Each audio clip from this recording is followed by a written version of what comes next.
minasyaitonir rajim. Bismillahirrahmanirrahim. Alhamdulillahirabbil alamin wa bihi nasta'in ala umuri dunya waddin. Wassalatu wassalamu ala asyrofil anbiya'i wal mursalin sayyidina wa maulana Muhammadin wa ala alihi wa sahbihi ajmain, amma ba'd.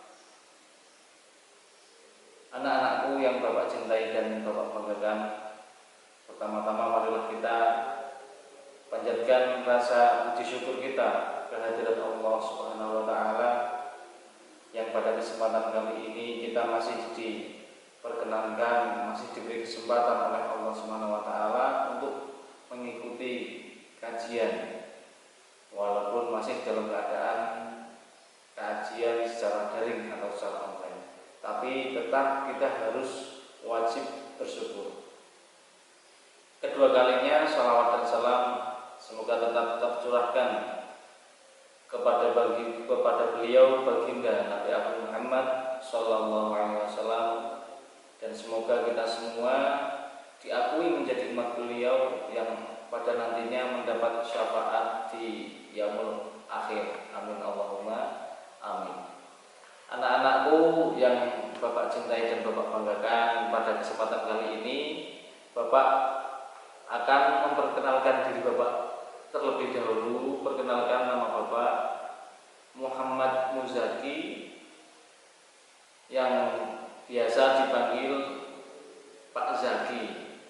Muhammad itu artinya terpuji, Muzaki itu orang yang bersih atau orang yang mengeluarkan zakat. Bisa diangkat dengan dua-duanya.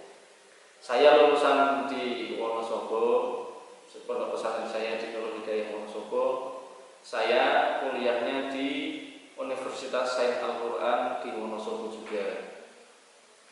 Untuk kali ini Bapak akan memperkenalkan untuk mata pelajaran Bapak, yaitu Nahwu Shorof. Untuk kitab yang akan dipakai untuk nahwunya, kita akan memakai kitab Matan Ajurumiyah. Kenapa kita memakai kitab Ajurumiyah? Karena di sini untuk sekelas kitab Matan Ajurumiyah, walaupun kitabnya kecil, itu sudah sangat lengkap. Jadi sangat cocok untuk pemula. Dan biasanya untuk pemula tidak merasa kesulitan untuk isi dari kitab Jurumiyah tersebut. Nanti di kitab Jurumiyah ini akan terdiri dari beberapa bab. Untuk yang kedua, untuk sorofnya kita akan memakai kitab Amsilati Tasrif. Di sini nanti ini adalah untuk sorofnya. Kitabnya berisi tentang tasrifan-tasrifan yang juga terdiri dari beberapa bab yang mungkin untuk pembahasannya akan dimulai di pertemuan yang kemudian. Di sini Bapak akan menyampaikan betapa pentingnya belajar ilmu agama, khususnya nahwu dan shorof. Manusia dititahkan di dunia ini itu hakikatnya adalah untuk beribadah kepada Allah Subhanahu wa taala. Sepahaman kita itu kaitannya dengan agama atau peribadahan. Peribadahan atau kaitannya dengan beribadah itu bisa bagus atau bisa bernilai pahala jika mempunyai ilmunya. Maka dari itu setiap orang Islam diwajibkan untuk mencari ilmu, khususnya ilmu agama. Dan ilmu agama itu sendiri itu terbagi menjadi beberapa bagian atau kajian-kajian. Yang pertama ada ilmu tafsir, ada ilmu hadis, di situ ada ilmu fikih, ada ilmu tauhid, dan rata-rata untuk kitabnya itu menggunakan tulisan bahasa Arab. Walaupun dalam masa zaman sekarang ini sudah banyak kitab terjemahan, akan tetapi seyogianya kita sebagai santri tidak boleh hanya memakan mentahnya. Istilahnya memakan mentahnya. Paling tidak kita berusaha untuk bisa mengkaji kitab tersebut. Lah gunanya ilmu nahwu sorof ini ibarat nahwu itu adalah bapak ilmu dari ilmu alat, yang untuk sorofnya itu ibarat ibu. Kenapa saya katakan seperti itu?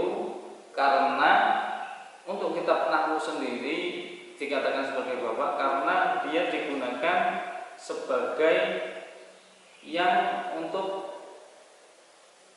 biasanya digunakan untuk akhir kalimat atau dalam konteks pemberian harokat, itu kitab nahwu. Akan tetapi untuk dalam perubahan kata atau yang sesuai makna yang kita ingini itu menggunakan kitab sorof. Maka di sini biasanya lebih dicondongkan atau lebih jelimet itu ketika di nahwu sorof, di sorofnya.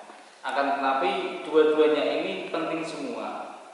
Kalau di dalam bahasa Indonesia kita dikenal dengan ada tata bahasa atau sastra Indonesia. Di bahasa Inggris kita kenal ada grammar atau kata baku untuk penggunaan bahasa Inggris. Akan tetapi di bahasa Arab sendiri itu juga ada grammarnya dan ilmunya itu adalah nahwu sorof. Kita di sini nanti akan digunakan untuk mempelajari cara pembacaan, cara penulisan dan pemaknaan dari kitab. Ini adalah pentingnya ilmu nahwu yang Bapak cintai dan Bapak banggakan. Untuk pengarang kitab Ad-Jurumiyah sendiri atau Jurumiyah sendiri itu adalah Syekh Muhammad bin Muhammad Dawud As-Sonhaji. Itu untuk pengarang kitab Matan Al-Jurumiyah. Terus untuk kitab tasrifnya sendiri itu nanti kita akan bahas mulai bab pertama, yaitu tentang tasrif istilah. Kalau anak-anak dulu pernah mondok, itu kaitannya untuk cara pembacaannya itu biasa menggunakan nada. Untuk hanya gambaran sedikit sekilas untuk pertemuan pertama, untuk bab awalnya kita bahas dari sulasi mujarrad dulu. Yang untuk tasrifannya fa'ala yaf'ulu fa'lan wa maf'alan fahuwa fa'ilun wa dzaka maf'ulun uf'ul la taf'ul maf'alun maf'alun mif'alun. Itu untuk gambaran pertama. Mungkin anak-anak di rumah sudah ngaji atau sebelumnya sudah mondok di mana, mungkin sudah ada gambaran. Bahkan mungkin Bapak harapkan sudah ada yang paham. Jadi bisa membantu teman-temannya.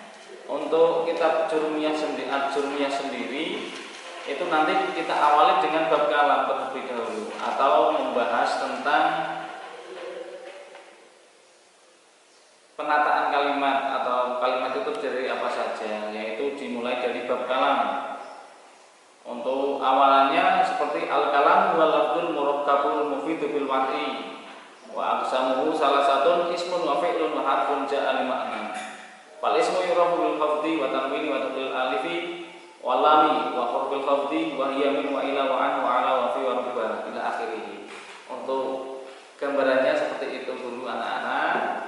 Bapak harapkan anak-anak tetap rajin untuk meringkas kajian-kajian yang sudah ada, yang sudah terupload, yang disampaikan oleh ustadz dan ustadzah dari Pondok Pesantren Modern Selamat. Dan Bapak harapannya walaupun kalian masih berada di rumah dengan keadaan mungkin ada yang isolasi diri dengan kegiatan yang padat dari sekolahan, anak-anak tetap semangat.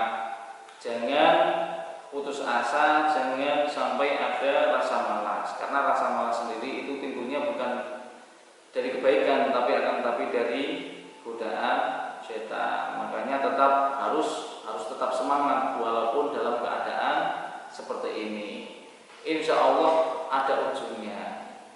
Mungkin cukup sekian dari Bapak. Kalau ada yang perlu ditanyakan bisa langsung menghubungi Bapak secara pribadi, mungkin tentang kajiannya seperti apa, kitabnya bagaimana, Kalau ada yang belum paham dan bisa ditanyakan bisa langsung menghubungi Bapak.